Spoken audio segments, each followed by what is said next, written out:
Caríssimos irmãos e irmãs, nós celebramos o 30º domingo do tempo comum. 30º domingo já significa a reta final. Daqui mais 3 domingos nós já terminamos este ano e começamos o novo ano litúrgico.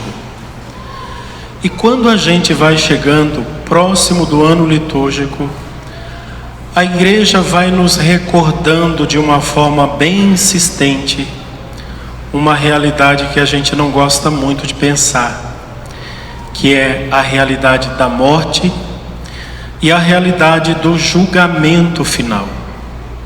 Todo mundo vai morrer e todo mundo vai passar pelo julgamento final. Vou explicar de uma forma bem simples que você não vai esquecer nunca mais. O que é o julgamento final? O julgamento final é o dia da grande vergonha. Jesus diz assim: naquele dia haverá choro e ranger de dentes. Por que vai ser o dia da grande vergonha? Porque lá no céu vai ter um telão de LED enorme, e no telão de LED vai aparecer toda a sua vida.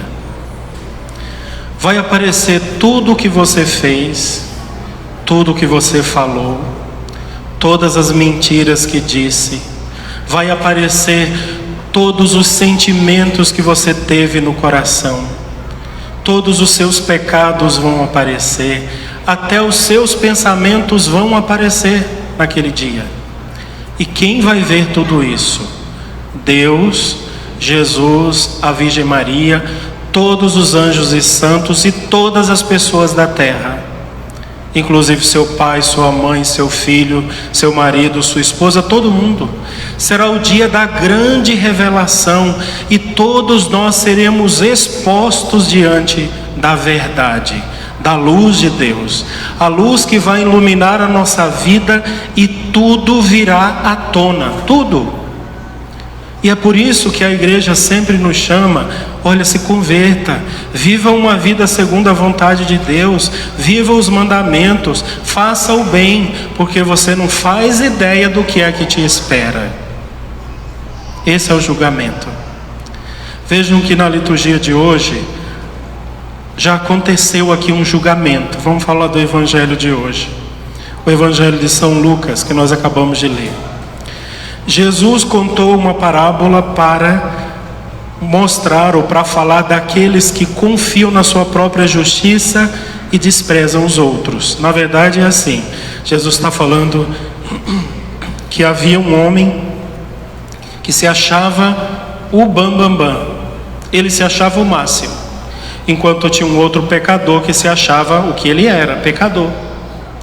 Mas vejam este homem, né? Ele diz aqui: haviam 2 homens, um era fariseu e o outro era cobrador de impostos. Quem são os fariseus?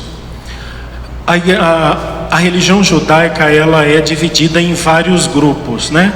Nós também somos divididos em vários grupos, a nossa igreja católica. Nós temos o povo que é carismático, nós temos o povo da pastoral, nós temos o povo do acampamento de oração, nós temos o povo das SEBs, nós temos vários grupos, né? Várias mentalidades. Temos a teologia mais conservadora, a teologia mais progressiva, mais liberal, e aí vai, por aí vai. E os judeus também se dividem dessa mesma forma. Existiam 2 grupos que eram os mais importantes na época de Jesus: os fariseus e os saduceus. Esses grupos existem até hoje. Os fariseus eram os melhores.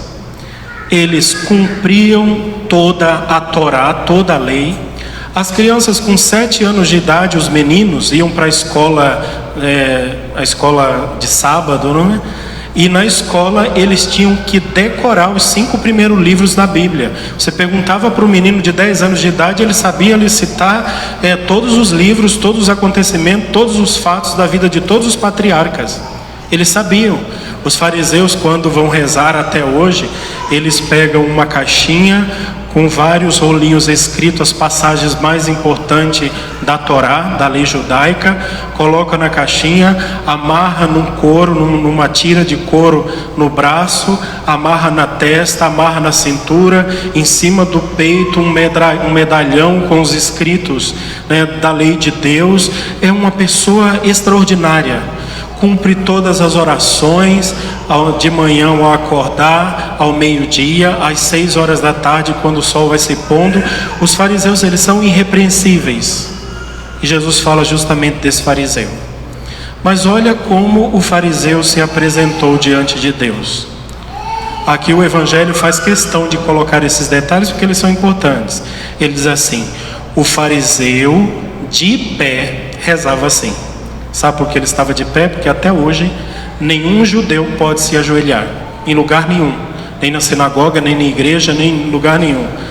Uma amiga nossa de Jerusalém, ela diz assim, quando ela era criança, ela gostava de ir na igreja católica, mesmo ela sendo judia, né? A família toda judia. A mãe dela dizia assim: olha, você pode ir na igreja católica, mas se eu souber que você chegou lá e se ajoelhou, eu vou matar você quando você chegar em casa. Você pode ir, mas não pode se ajoelhar. E por que não pode se ajoelhar? Porque os judeus não se ajoelham porque eles eram escravos no Egito. Agora eles são as pessoas da liberdade, e uma pessoa livre nunca se ajoelha diante de ninguém. Nós católicos mudamos completamente esse gesto, dizendo o contrário. Nós somos livres diante de Deus, nós somos livres diante do mundo, mas somos escravos diante de Deus. Por isso nos ajoelhamos diante dele, sempre, né? Nós os católicos. Mas o fariseu aqui, ele rezava de pé. E olha como ele rezava. Ele dizia assim: ó Deus, eu te agradeço porque eu não sou como esses outros homens. São ladrões, desonestos, adúlteros, nem sou como este cobrador de impostos. Eu jejuo 2 vezes por semana, eu dou o dízimo de toda a minha renda, eu faço tudo certinho.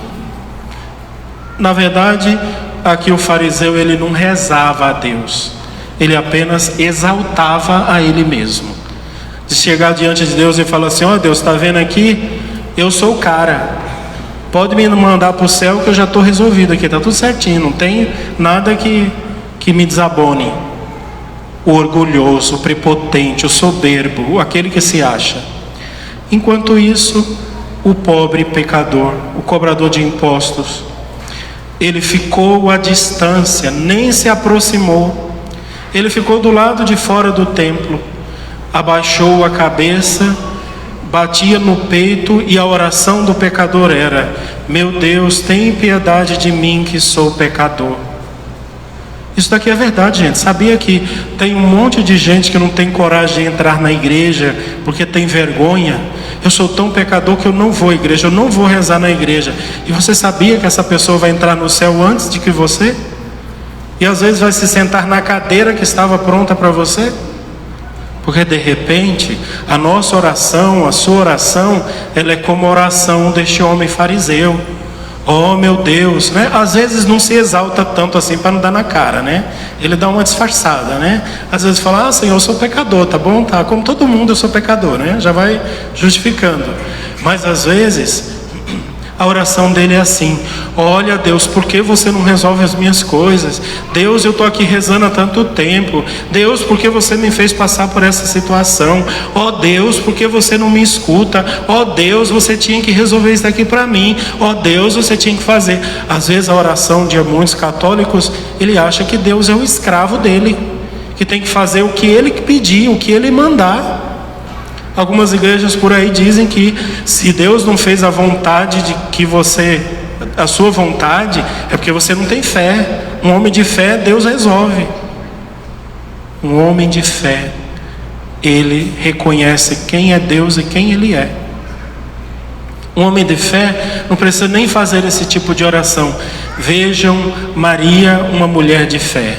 Ela se apresenta diante de Deus e diz: a minha alma glorifica o Senhor, porque o Senhor é justo e bom. Olhou para a humildade da sua serva. Maria sabe quem ela é, sem se exaltar.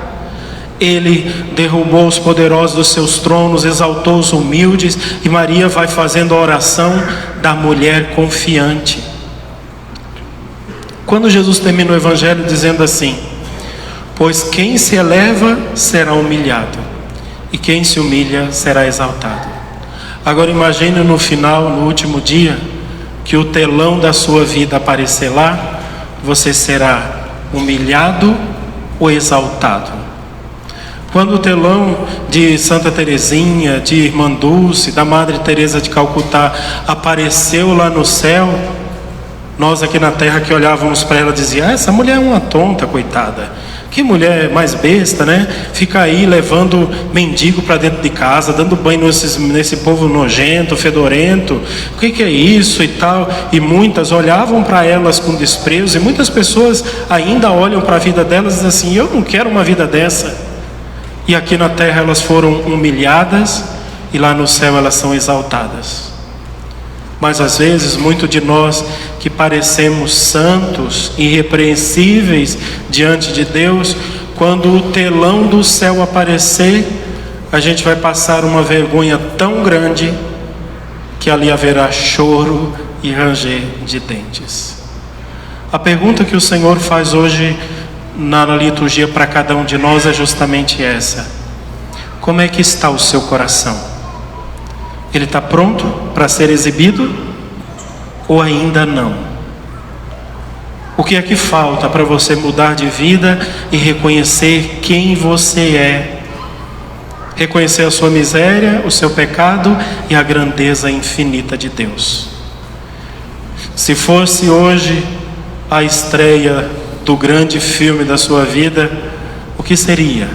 Um dia de festa e de glória ou um dia de tristeza? É a pergunta que nós temos que responder.